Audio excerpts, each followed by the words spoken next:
और बताओ बेटा कैसे हो? पहले वाले लेक्चर में खूब मज़ा लिए हमारा बताइए, खूब मज़ा लिए ना पहले वाले लेक्चर में, इसीलिए हमने क्या किया, कैप ले लिया भैया। देखो हैंडसम लग रहा हूँ ना अब बताइए। हैंडसम लग रहे हैं अब? नीचे अरे कमेंट करने में क्या जाता है, लिखो लिखो जल्दी लिखो।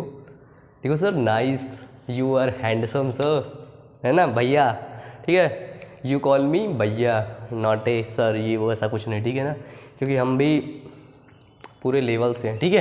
तो देखो यहाँ पे अब हम लोग पढ़ेंगे, इसके पहले जब आपने पढ़ा था पहले वाले लेक्चर में, है ना, ऐसे फीवर था मुझको, क्या था, फीवर में मुझको टाइफाइड था। जब मेरी रिपोर्ट आई तो पता चला मुझे टाइफाइड है। इसके बाद मैंने टाइफाइड की दवा ली, कुछ एंटीबायोटिक चलती हैं, है ना। जब वो दवा ली तब मैं अभी तो फिलहाल ठीक मतलब कि ठीक ठाक हूँ, दवा लेकर ही पढ़ा रहा हूँ तुम लोगों को, ठीक है। तो देखो ईश्वर से प्रार्थना कर दो कि जल्दी ठीक हो जाए, अच्छे से पढ़ाने लगें, ठीक है।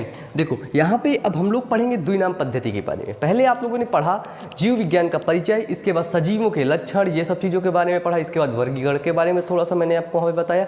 यहाँ पे बताऊँगा द्विनाम पद्धति के बारे में। द्विनाम पद्धति क्या होता है कि ऐसे जीव या ऐसे जीवों का नाम जिसमें दो नामों पर लिखा जा सके, दो लोगों को या दो नाम जिनके लिखा जा सके, उनको हम लोग बोलते हैं द्विनाम पद्धति। जैसे हमारी दो आँखें होती हैं ना, बताइए, हमारी दो आँख होती है ना, इसलिए द्विनाम पद्धति, है ना, ऐसे ही।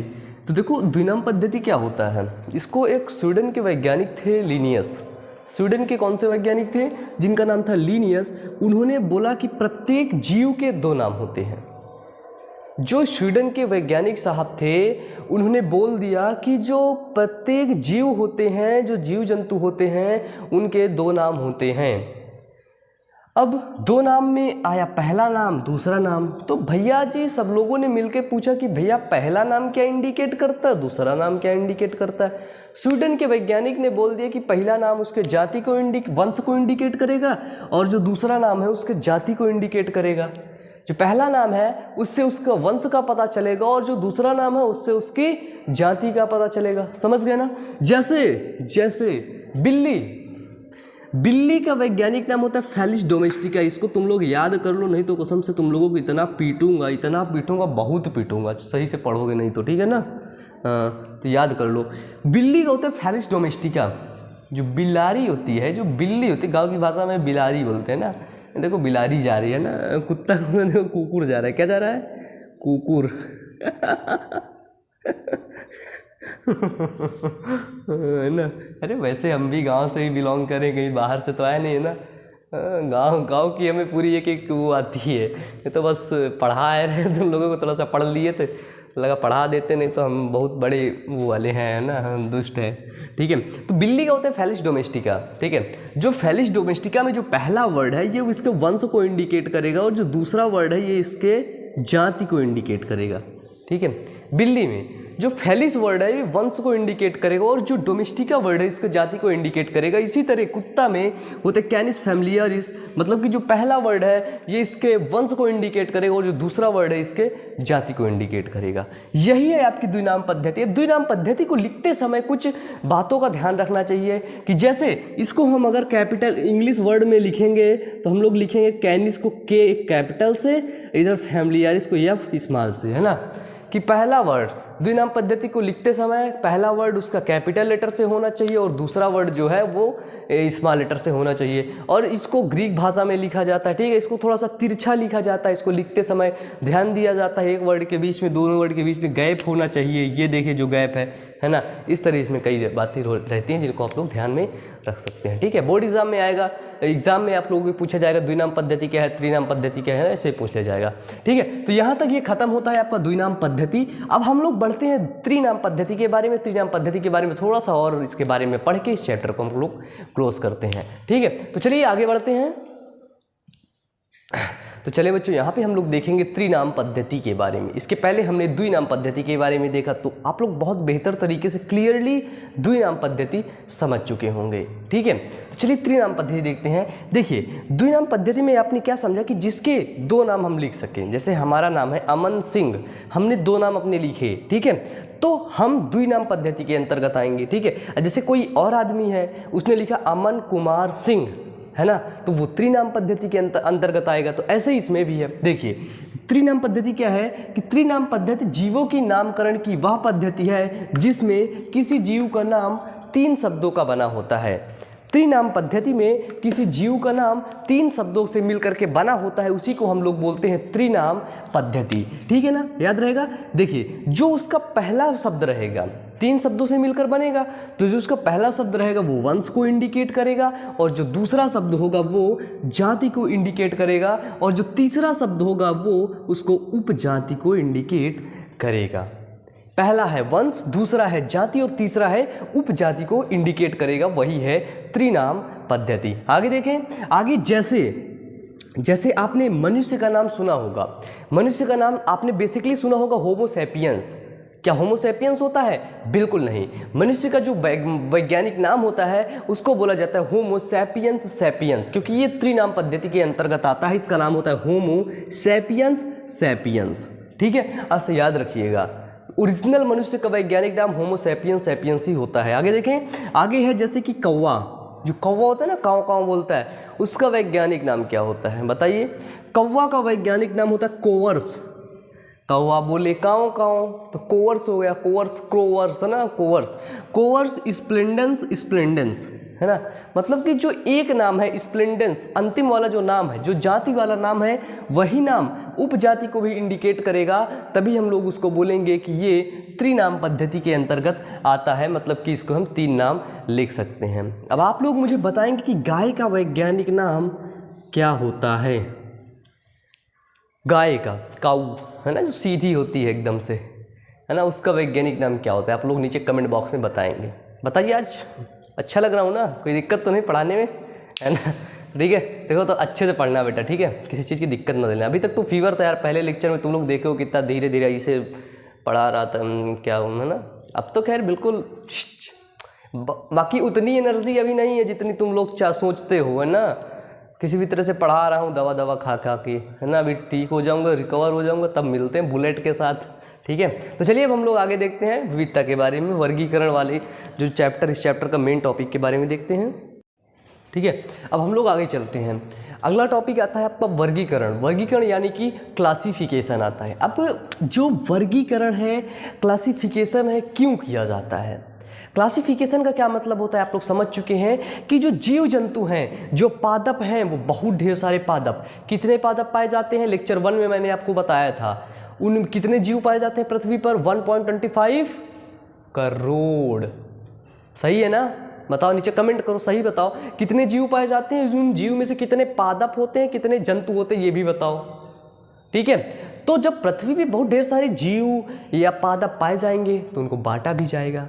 ऐसा तो है नहीं कि उनको बस एक ही लाइन में सबको रख दिया जाएगा, एक ही लाइन में सबको पढ़ लिया जाएगा, ऐसा तो है नहीं ना। उनको अलग अलग वर्गीकृत किया जाएगा। तो वर्गीकरण यही होता है कि जीवों की विविधता को समझने के लिए, जो प्रत्येक जीव में अलग अलग उसकी फिजियोलॉजी है, अलग अलग उसकी बॉडी का स्ट्रक्चर है, अलग अलग उसका गुण है ना, अलग अलग तरह की जीव गालियाँ बकते हैं, है ना। बताइए, झूठ हो तो बताइए।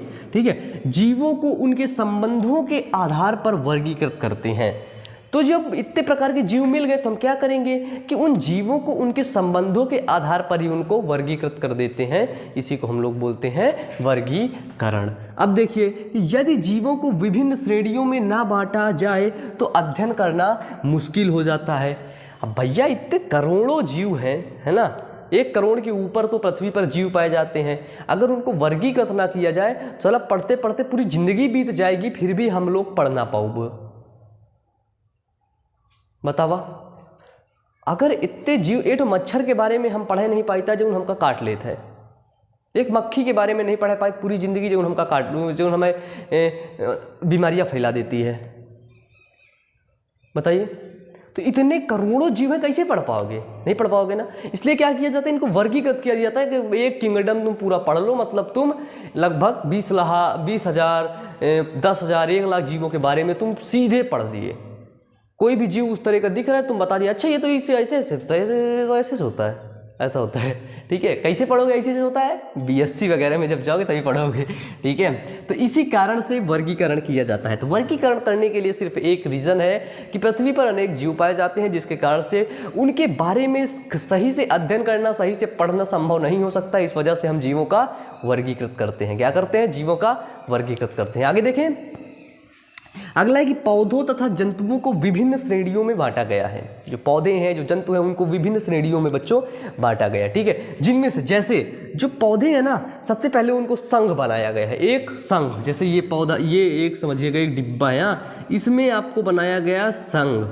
संघ के बाद अब पौधों के लिए, जंतुओं के लिए संघ बना दिए। पौधों के लिए क्या बनाएंगे? पौधों के लिए बना दिए डिवीज़न, ठीक है ना, याद रखिएगा, पौधों के लिए डिवीज़न। उसके बाद बना दिया छोटा सा डब्बा, उसमें वर्ग कर दिया किस क्लास का है। इसके बाद गण कर दिया, मतलब कि ऑर्डर कर दिया। इसके बाद किस कुल का है, कुल कर दिया। कि किस फैमिली का है, ये किस कुल का है, ये कर दिया। इसके बाद ये किस वंश का है, किस जीनस का है, इधर एक डिब्बा और बना दिया वंश का, है ना। इसके बाद ये किस जाति का है, ये बना दिया। इतना चीज़ जब मिल जाएगा आपस में, तो हम उस चीज़ को एक ही, मतलब उन सभी जीवों को एक ही उसमें रख देंगे, ठीक है। एक ही संघ में, एक ही कुल में, एक ही फैमिली में सब उसको रख देंगे, ठीक है। यही होता है वर्गीकरण। अब वर्गीकरण देते समय एक वैज्ञानिक और आते हैं जिनका नाम है टैक्सॉन की, टैक्सॉन नाम है। उन्होंने भी अपनी एक अवधारणा दी थी, ठीक है। अच्छा ये बताओ, मेरी प्लेटलेट 1 लाख के करीब है, 1 लाख के अप्रॉक्सीमेट है। बताओ प्लेटलेट कैसे बढ़ाया जाता है? नीचे कमेंट करो। कोई इलाज है तुम लोगों के पास? गांव का इलाज, या मम्मी पापा जो बताते हो इलाज वगैरह हो तो बताओ। प्लेटलेट डाउन है बेटा, बताओ। खांसी आ रही है, बताओ। बाल मेरे झड़ रहे थे बताओ बताओ, कोई इलाज हो तो जल्दी जल्दी बताओ। इलाज अगर डालोगे ना तो इंस्टाग्राम पे डालूंगा, बायो अमन पे। इंस्टाग्राम हमारा पेज है, उसका नाम है बायो अमन, ठीक है। अब देखिए अब मैं बताता हूँ कि टैक्सॉन की अवधारणा क्या है। कि टैक्सॉन या टैक्सोनॉमिक यूनिट का प्रयोग वर्ग में शामिल वास्तविक जैविक जीव के लिए किया जाता है। जो टैक्सॉन होता है, टैक्सॉन का प्रयोग वर्ग में शामिल वास्तविक जैविक जीवों के लिए किया जाता है। वास्तविक, पूरा लिखिएगा, वास्तविक जैविक जीव के लिए किया जाता है। जो टैक्सॉन है ना, टैक्सॉन है या तो टैक्सोनॉमिक यूनिट, है ना, या तो टैक्सोनॉमिक यूनिट, ठीक है। टैक्सॉन या टैक्सोनॉमिक यूनिट वास्तविक जैविक जीवों के लिए किया जाता है। जैसे सभी घासों की जो फैमिली होती है वो पाएसी होती है। जो घास की फैमिली होती है ना, वो क्या होती है? वो पाएसी होती है, ठीक है। पाएसी के अंतर्गत इनको रखा जाता है, या इसको हम पाएसी को हम टैक्सॉन पाएसी भी बोल सकते हैं, ठीक है। टैक्सॉन पाएसी भी बोल सकते हैं, ठीक है। यही है टैक्सॉन की अवधारणा। अब टैक्सॉन की अवधारणा में आप क्या लिखेंगे कि टैक्सॉन या टैक्सोनॉमिक यूनिट का प्रयोग वर्ग में शामिल वास्तविक जैविक जीव के लिए किया जाता है। जैसे सभी घासों को फैमिली पाएसी में रखा गया है। जो घास फूस होती है उसको किस फैमिली में रखा गया है? फैमिली पाएसी में रखा गया है। इसे टैक्सॉन पाएसी भी कहते हैं, ठीक है। अब हम लोग चलेंगे नामकरण की तरफ। जो हमने वर्गीकरण देखा, जो हमने क्लासिफिकेशन देखा, उसका हम लोग नामकरण कैसे करेंगे इसके बारे में हम लोग देख लेंगे, ठीक है। तो मैं क्या करूँगा, अब मैं इसको मिटाऊंगा, तो आप लोग इससे पहले इसका स्क्रीनशॉट ले लीजिए, ठीक है। आई होप आप लोगों ने ले लिया होगा। देखो बेटा, स्क्रीनशॉट लेने में देर नहीं करने को, ठीक है। और 11th की हमसे कोई नोट्स नहीं मांगेगा, पहली बात बता दें, ठीक है। कुछ चुनिंदा चैप्टर्स होंगे जिनकी हम आपको नोट्स अवेलेबल करवाएंगे, ठीक है। उसके बाद हम नहीं देंगे आपको नोट्स। ये वाला तो आप खैर खुद बनाएंगे, ठीक है। चलिए अब हम लोग देखते हैं। चले अब हम लोग आगे देखते हैं। यहाँ पे जब हम लोग नामकरण करते हैं ना, नामकरण करते समय सबसे पहले हम लोग क्या देखते हैं? जगत देखते हैं। सबसे पहले देखते हो किस जगत का है, जगत देखते हैं। इसके बाद संघ देखते हैं, वर्ग देखते हैं, गण देखते हैं, कुल देखते हैं, वंश देखते हैं। इसके बाद जाति देखते हैं। फिर क्या देखते हैं? फिर उपजाति देखते हैं, मतलब ऐसे हम नीचे चले जाते हैं। ठीक है, सबसे पहले क्या देखेंगे कि कोई भी चीज़ मिलेगा, जैसे सपोज दैट हमको आम मिला तो हम उस देखेंगे ये किस जगत का है, जीव जगत का है, पादप जगत का है, छोटे छोटे जीव जगत का है, किस जगत का है, तो आम पादप जगत का है। इसके बाद देखेंगे किस संघ में आता है, ये एंजियोस्पर्मी संघ में आता है, सब समझ गए। इसके बाद किस वर्ग में आता है, डाइकोटिलिनी वर्ग में आता है, डाइकोटिलिनी।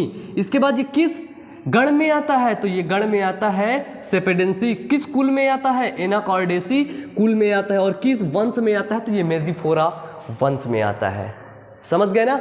इसके बाद मक्खी किस जगत में आती है, तो मक्खी आती है जीव जगत में। किस संघ में आती है, आर्थ्रोपोडा संघ में आती है। किस वर्ग में आती है, इंसेवेटा वर्ग में आती है। किस गण में आती है, डिप्टेरा गण में आती है। किस कुल में आती है, मिडिटी कुल में आती है, मिसिडी कुल में आती है। ठीक है, इसके बाद ये किस वंश में आती है, तो बेटा ये मस्का वंश में आती है। जो मक्खी होती है ना, ये मस्का वंश में आती है। अगर पूछा जाए आम का वैज्ञानिक नाम क्या होता है या मक्खी का वैज्ञानिक नाम क्या होता है, तो आप लोग क्या बताएंगे कि आम का वैज्ञानिक नाम होता है मैग्नीफेरा इंडिका। क्या होता है बेटा, मैग्नीफेरा इंडिका। और इसके बाद अगर मक्खी का वैज्ञानिक नाम होता है मास्का डोमेस्टिका। क्या होता है, मास्का डोमेस्टिका। 50 वैज्ञानिक नाम बता चुका हूं, और जो यहाँ पे याद ना हुए ना, थप्पड़ थप्पड़ लाल कर दूंगा, कान खोल कर सुन लेना, पूरे याद होने चाहिए। ठीक है ना।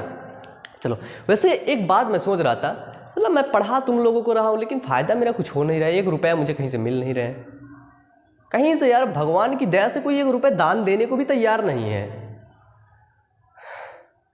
और मेरे पास तो कोई पैसा खदान वगैरह तो है नहीं भैया, हम खोद लेते हैं, इसे पैसा आ जाते हैं, नीचे गिर आते हैं पैसे, है ना, ये तो कुछ है नहीं, है ना। सोच ही रहा था हम कि चलो पढ़ाना बंद करते हैं। अब देखो कब तक चल रहा है बिजनेस, ये चलेगा नहीं, इसे बंद कर देंगे, क्लोज कर देंगे। डायरेक्टर साहब को हाथ जोड़ लेंगे कि सर अब हम नहीं चला पाएंगे, अब आप खुद ही चलाइए इसे, ये पैसे आ नहीं रहे, डायरेक्टर हमें भी नहीं दे रहा पैसा भाई, तो किस बेस का डायरेक्टर है वो, है ना। तो ये हुआ आपका नामकरण। तो सबसे पहले आप इसको लिखेंगे अलग, फिर इसके बाद आम लिखेंगे, मक्खी लिखेंगे, इसके बाद इसको आप लोग लिखेंगे। ठीक है। अब देखिए, अब इसका जो लास्ट टॉपिक है, लास्ट टॉपिक बचा है, जिसको मैं यहाँ पे लिखूंगा नहीं, सिर्फ आपको समझाऊंगा और आपको डिफिनीशन बताऊंगा। सिर्फ आपको समझाने के बाद वही डिफिनीशन आपको लिख लेनी है। ठीक है।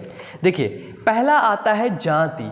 क्या आता है बेटा, सबसे नीचे से हम लोग चलेंगे ऊपर तक, पूरा एक चीज़ समझेंगे। तो सबसे पहला आएगा जाति। ठीक है।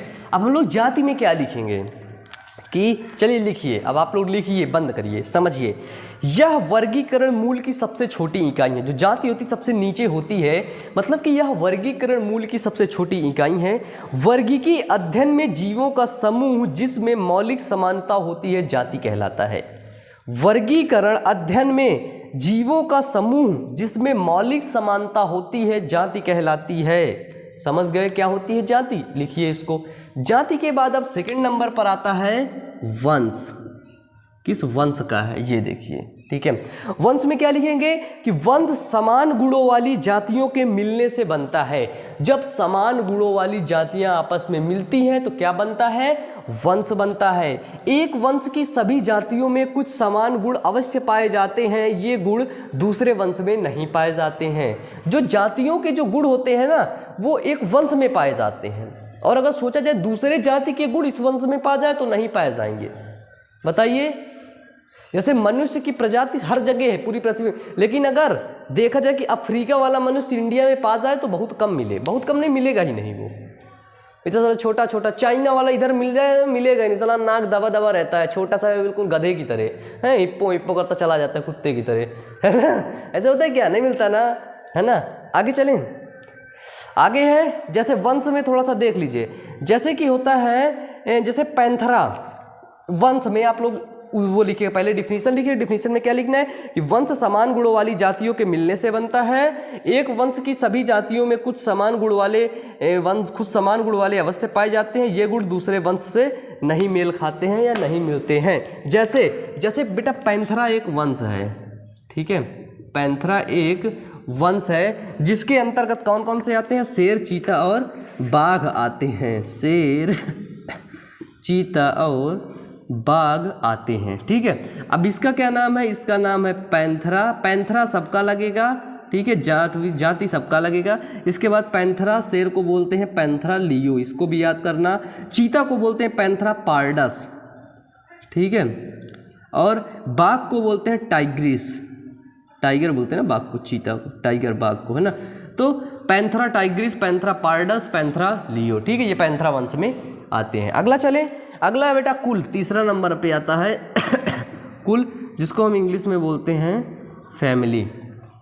अब फैमिली क्या होता है? कुल में समान गुणों वाले वंशों को रखा जाता है। जो कुल होते हैं, कुल में समान गुणों वाले वंश को रखा जाता है। इसको थोड़ा सा यार तुम लोग भी मेहनत कर लो, स्ट्रगल कर लो, कितना मुझसे करवाओगे, इतना नहीं हो पाता मेरे से। सोचो इस टाइम फीवर हो गया, इस वजह से नहीं ज़्यादा वो कर पाता हूँ, थोड़ा सा तुम लोग भी मैनेज करो, ठीक है। जितना मैं बोल रहा हूँ उसको लिख लो, ये वाली नोट्स बना लो। इसके बाद की जो भी नोट्स मैं अवेलेबल करा सकूँगा, जैसे भी मैं फीवर से रिकवर होता हूँ यार, खुद ही मैं मेहनत करता हूँ तुम लोगों के लिए, इतना मैं किसी और के लिए थोड़ी ना मेहनत करता हूँ। इतना ज़्यादा से ज़्यादा समय अपना पूरा यूट्यूब पे फोकस कर रहा हूँ। बस कुछ नहीं चाहिए यार, वो जो सिल्वर प्ले बटन है ना यूट्यूब का, वही चाहिए। दिमाग में टेंशन बन चुका है, साला चाहिए तो वही प्ले बटन मिल जाए, और कुछ नहीं चाहिए बस। अब प्ले बटन मिलते मिलते बहुत ठीक ठाक आदमी बन जाएंगे हम। कुल क्या है? फैमिली। अब बेटा तुम ही लोग प्ले बटन दिलाओगे और कोई नहीं। जब दिलाओगे ना तो ज़रूर हम मांगे मिलने आप लोगों से, ठीक है। तो इधर क्या आता है?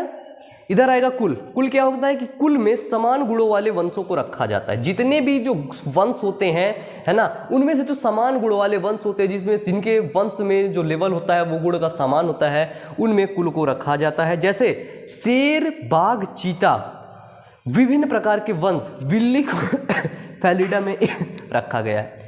जैसे देखिए इन तीनों को वंश आपस में मिल रहा है, पैंथरा वंश के हैं, है ना। तो इसी तरह क्या होता है, जो बिल्ली होती है ना, बिल्ली को फैलिडी में रखा गया है, बिल्ली को कुल फैलिडी में रखा गया है। इसका कुल एक अलग हो जाता है, ठीक है। और जैसे कुत्ते और लोमड़ी को कैनिडी कुल में रखा गया है, ठीक है, फैलिडी और कैनिडी। इसके बाद आगे देखते हैं, अगला आएगा आपका गण।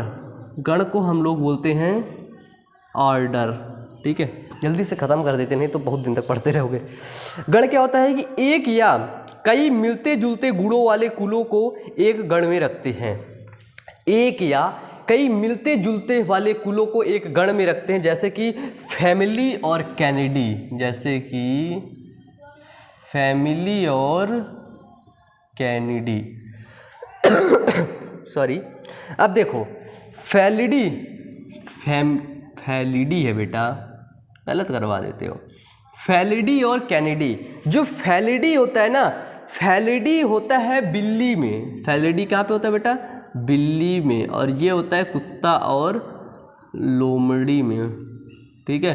फैलिडी बिल्ली में होता है, कैनिडी कुत्ता लोमड़ी में होता है। इसको किस गण में रखा गया है? इसको कार्निवोरा गण में रखा, कार्निवोरा, ठीक है, इसको कार्निवोरा गण में रखा गया है। समझ गए? ऑर्डर।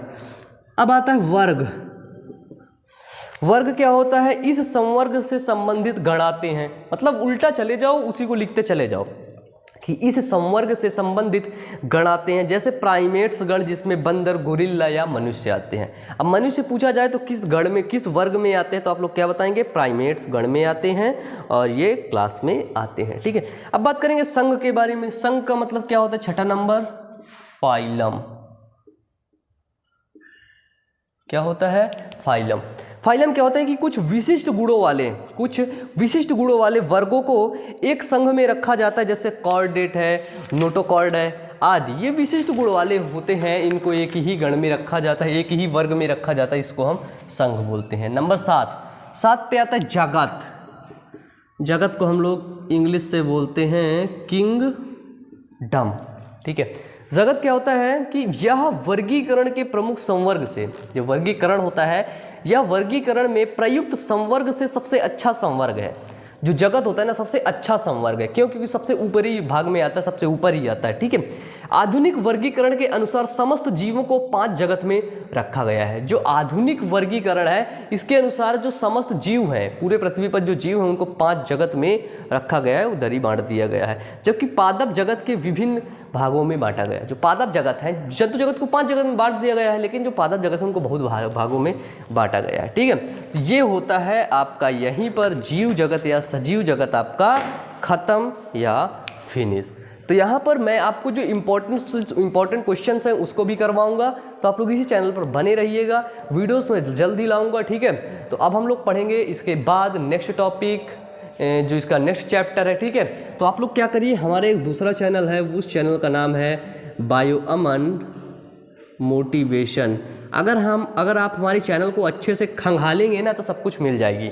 और शायद ये आपको इंस्टाग्राम की लिंक भी मिल जाए, तो आप लोग हमें इंस्टाग्राम पर भी फॉलो कर सकते हैं, ठीक है। वहाँ पर भी हम बहुत ढेर सारे एजुकेशनल कंटेंट लाते रहते हैं। मतलब कि एक अच्छा गाइडेंस, एक अच्छा वो देने के लिए हम लोग मतलब फेमस होने वाले हैं, है ना।